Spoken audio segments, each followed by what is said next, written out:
దివ్యవాణి TV ప్రేక్షకులందరికీ శుభోదయం. యేసుక్రీస్తు పరిశుద్ధ నామంలో ప్రియులారా, మీ అందరికీ స్వాగతం, సుస్వాగతం.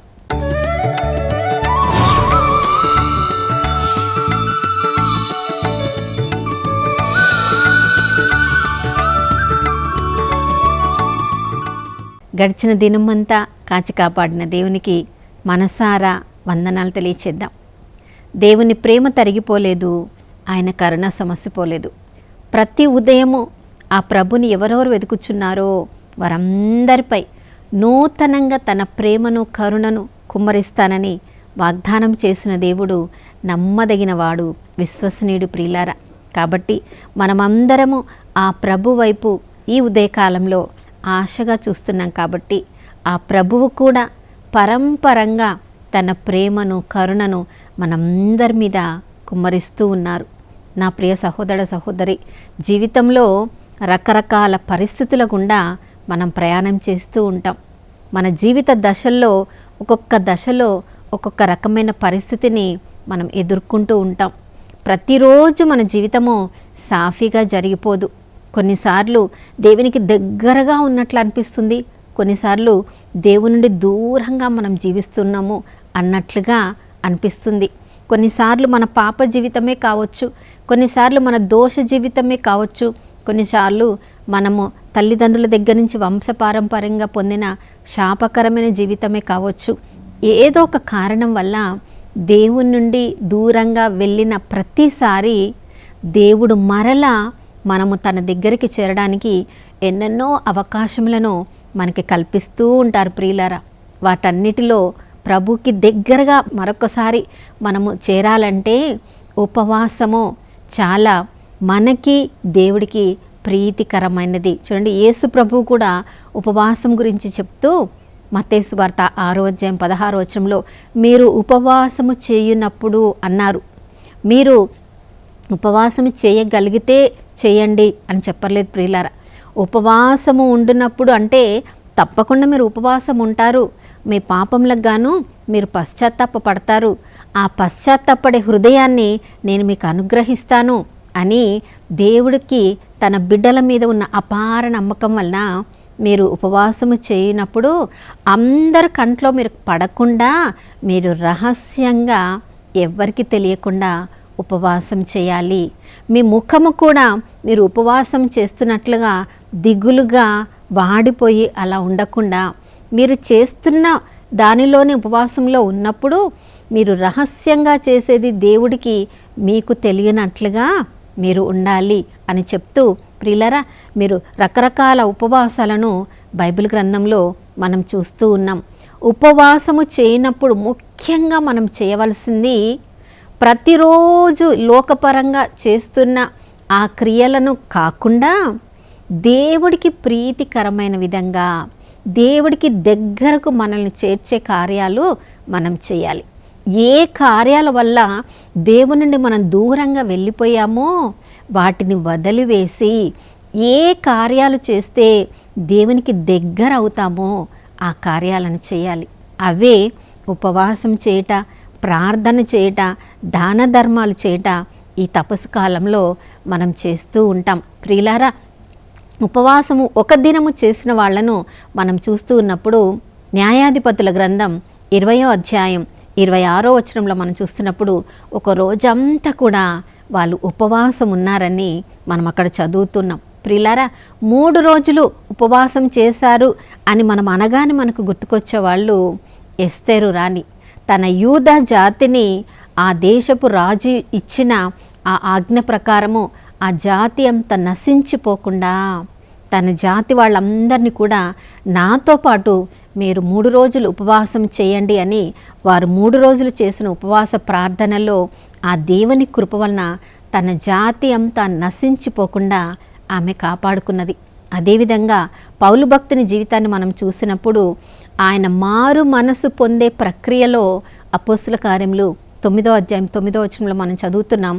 3 రోజులు అతడు ఏమి భుజించకుండా ఏమి పానీయం త్రాగకుండా ఆ కనుదృష్టి కోల్పోయి తన జీవితానికి ఏమైంది అర్థం కాకుండా అంతవరకు యూదా మతము కొరకు ఎంత నిష్టగా ఉన్నాడు, ఈ యేసు చూపించిన మార్గాన్ని అనుసరించే వాళ్ళని ఎంతగా రాచి రప్పన పెట్టాడు. కానీ ఆ యేసు ప్రభుని స్వయంగా దర్శనంలో చూసినప్పుడు తన జీవితము ఒక్కసారి మారిపోయినప్పుడు ఆ 3 రోజుల ఉపవాస ప్రార్థనలో ఆ ప్రభువుతో ఈ లోకపు దృష్టిని కోల్పోయి పరలోకం వైపు తన దృష్టిని పెట్టినప్పుడు ఎన్నెన్ని గొప్ప రహస్యాలను తన జీవితం ఇక ఎలా ఉండబోతుందో తెలుసుకొని ఆ గొప్ప 3 రోజుల ఉపవాస ప్రార్థనలో ఎంతగా తనను తాను పూర్తిగా దేవునికి అర్పించుకున్నాడో.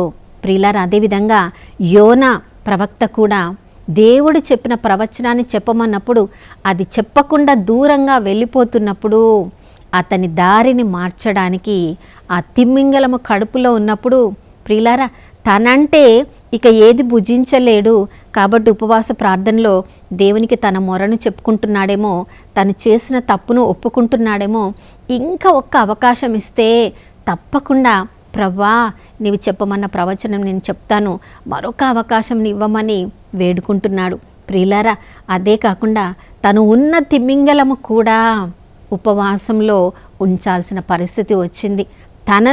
తను తినే ఆ చేపలు భుజించకుండా ఆ యోనాను తిరిగి సజీవుడిగా సముద్ర ఆ యొక్క ఒడ్డులో వదలాలంటే ఆ 3 రోజులు ఆ తిమ్మింగలము కూడా ఏమీ భుజించకుండా ఉపవాసం చేస్తూ ఉందేమో.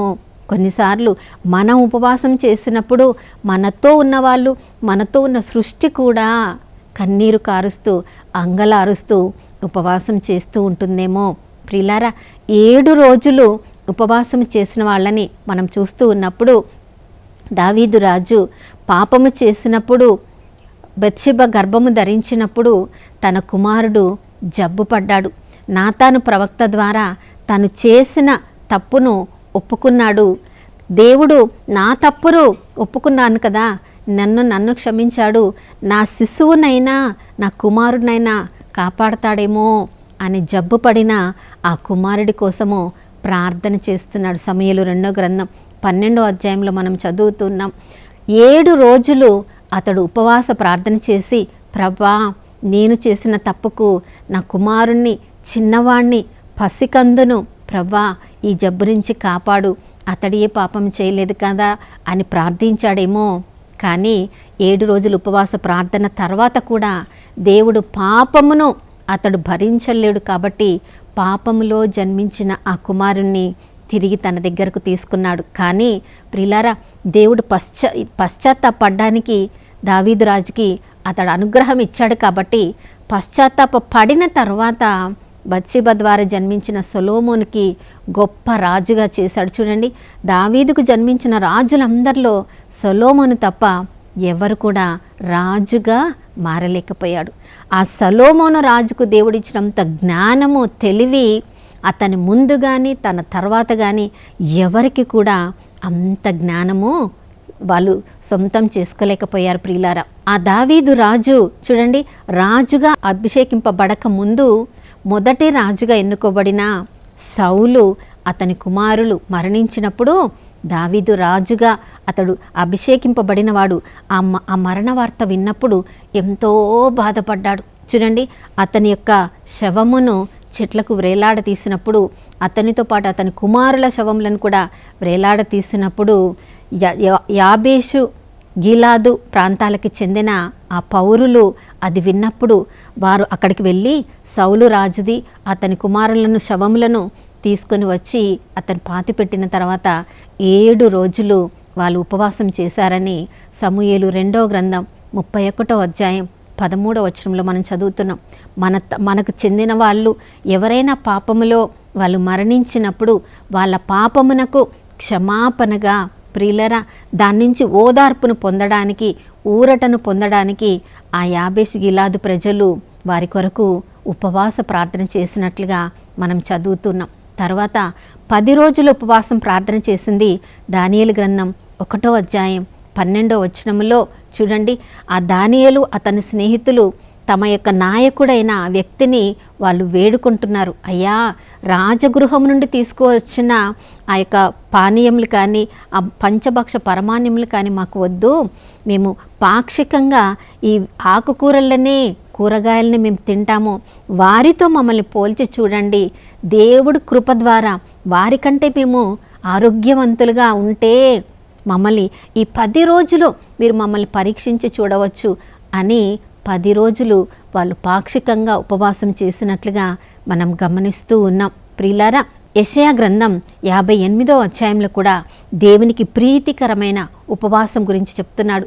కేవలం మీరు ఆహారము మానుకోవడం మాత్రమే కాదు, కానీ ఎవరెవరినైతే మీరు మన్నించలేక బంధనములో వాళ్లను ఉంచి మీరు కూడా మన్నింపు ఇవ్వలేని బంధనంలో ఉన్నారో ఆ కాడిని మీ నుండి వారి నుంచి కూడా తొలగించండి అంటున్నాడు. ప్రియులారా, ఎవరెవరినైతే మీరు ఆదుకోలేకపోతున్నారో వారు ఆదుకోనండి.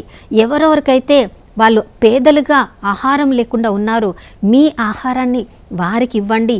ఇది దేవుడికి ప్రీతికరమైన ఉపవాసం అని ఈ విధంగా మనం సరియైన ఉపవాసాన్ని చేసినప్పుడు అప్పుడు దేవుడు తన ఆత్మను వారందరిపై కుమ్మరిస్తానని ప్రభు తన యొక్క ఆశను, అనుగ్రహాన్ని వారందరికి అనుగ్రహిస్తున్నారు. ఎవరెవరైతే సరైన ఉపవాసం చేస్తారో వారందరి మీద కూడా తన ఆత్మను కుమ్మరిస్తానంటున్నారు. వారిలో మనము కూడా ఉండాలని ఆ ప్రభు ఆశపడుతున్నారు. అప్పుడు యువతి యువకులు సందేశము చెప్పే కృపను పొందగలరు. ముదుసలలు కూడా దేవుని గురించి కలలను కని దాని యొక్క అర్థాన్ని చెప్పగలరు. యువతి యువకులు కూడా వాళ్ళు దర్శనాలను పొందుతారు. దేవుడు కొంతమందిని మాత్రమే తన సేవకు ఎన్నుకోవడం కాదు. కానీ ప్రియులారా, మనం ఏ జీవితపు అంతస్తులో ఉన్నప్పటికీ కూడా నిజంగా దేవుడికి ప్రీతికరమైన జీవితాలను మనం జీవిస్తూ మన పాపాలకు ప్రాయశ్చిత్తంగా మనము ఉపవాసం ఉండి తిరిగి దేవుని దగ్గరికి వచ్చినప్పుడు అందరికి కూడా దేవుడు కళలనిచ్చి దాని అర్థం చెప్పే కృపనిస్తారు. దర్శనలను ఇచ్చి దాని అర్థం చెప్పే కృపనిస్తారు. దేవుని వాక్యం చదివినప్పుడు దాన్ని అర్థం చేసుకుని నూతన దర్శన భాగ్యాన్ని దేవుడు మనకు అనుగ్రహిస్తాడు. కొంతమందిని మాత్రమే దానియేల్లాగా, కొంతమందిని మాత్రమే యోసేపుల్లాగా, కొంతమంది మాత్రమే దావీదు రాజులాగా ఉండడానికి కాదు. వీళ్ళందరూ కూడా పాపం చేసి వారి పాపం కోసం మాత్రమే కాదు, తమతో ఉన్న వారందరి పాపముల కోసం కూడా వాళ్ళు ఉపవాస ప్రార్థన చేసినట్లు నా ప్రియ సహోదరుడ సహోదరి, ఈ ఉదయకాలంలో ఈ తపస్కాలంలో ఉన్న మనమందరము మన పాపముల కొరకు మనం పశ్చాత్తాపపడినట్లు మన చుట్టూ ఎవరెవరైతే వారు జీవిస్తున్నది పాపమని, పాపపు జీవితమని ఎరిగి ఉండి కూడా పాప పశ్చాత్తాప పడలేకపోతున్నారో వారి కొరకు కూడా మనం ప్రార్థన చేసినప్పుడు మన ప్రార్థన ఫలితము దేవుని కృపా అనుగ్రహము ద్వారా మన జీవితాలు సరిచేయబడతాయి, మన చుట్టూ ఉన్న వారందరి జీవితాలు కూడా సరిచేయబడతాయి. కాబట్టి దానియేల్లాగా తన జాతి వారందరి కోసం ప్రార్థన చేసినట్లుగా మన భారతదేశం కొరకు మనమందరం కూడా ప్రార్థన చేద్దాం. పరిశుద్ధుడైన దేవానికి స్తోత్రములు తండ్రి. ప్రభా, మేమందరము కూడా పాపము చేసి దేవుని మహిమను కోల్పోయిన పరిస్థితిలో మేము ఉన్నప్పుడు ప్రభా, దేవుని దరికి తిరిగి చేరగలిగిన కృప గొప్ప ఆయుధము ఉపవాస ప్రార్థన అని ప్రభా, యేసు ప్రభు తన పరిచర్య ఆరంభమునకు ముందు ఉపవాస ప్రార్థన చేసి నేత్రాస, శరీరాస, జీవపు డంబాన్ని ఉపవాసంతో జయించగలము అని ప్రభా, ఈ శరీరాన్ని లోబరుచుకోవడానికి, దేవునికి సమర్పించడానికి ఉపవాసము గొప్ప ఆయుధమని నేర్పించారు. ప్రభా, పాపం చేసిన ప్రతిసారి తిరిగి పాప పశ్చాత్తాపానికి సూచనగా ఉపవాసముండి తిరిగి మరొకసారి దేవునిలో తమ జీవితాలను నూతనీకరించుకోవచ్చని అయా ఎంతోమంది దేవుని సేవకుల ఉపవాస ప్రార్థన ద్వారా మేము నేర్చుకుని ఉన్నాము. ఈరోజు ఎవరెవరైతే ఉపవాస ప్రార్థనలో గడుపుతూ ఉన్నారో వారు చేసే ఉపవాసానికి తగిన ఫలితాన్ని పొందునట్లుగా సరియైన విధంగా ఉపవాస ప్రార్థన చేయడానికి కృపను దయచేయమని యేసయ్య పరిశుద్ధ నామంలో అడిగి వేడుకొని పొంది ఉన్నాము మా ప్రియ పరలోకపు తండ్రి, ఆమేన్. మన ప్రియులారా, యోవేలు ప్రవక్త ద్వారా దేవుడు మనందరినీ కూడా ఆహ్వానిస్తున్నారు. దేవుని నూతన కృపా వర్షాన్ని మన ఉపవాస ప్రార్థన ద్వారా భారతదేశం అంతటా కూడా దేవుడు కుమ్మరించారని ఆశించుదాం, విశ్వసిద్దాం. మరొక నూతన శుభోదయంలో మనం అందరం కలుసుకునే వరకు దివ్యవాణి టీవీని వీక్షిస్తూ ఉందాం. ఇమ్మానుయేలు, దేవుడు మనతో ఉన్నారు.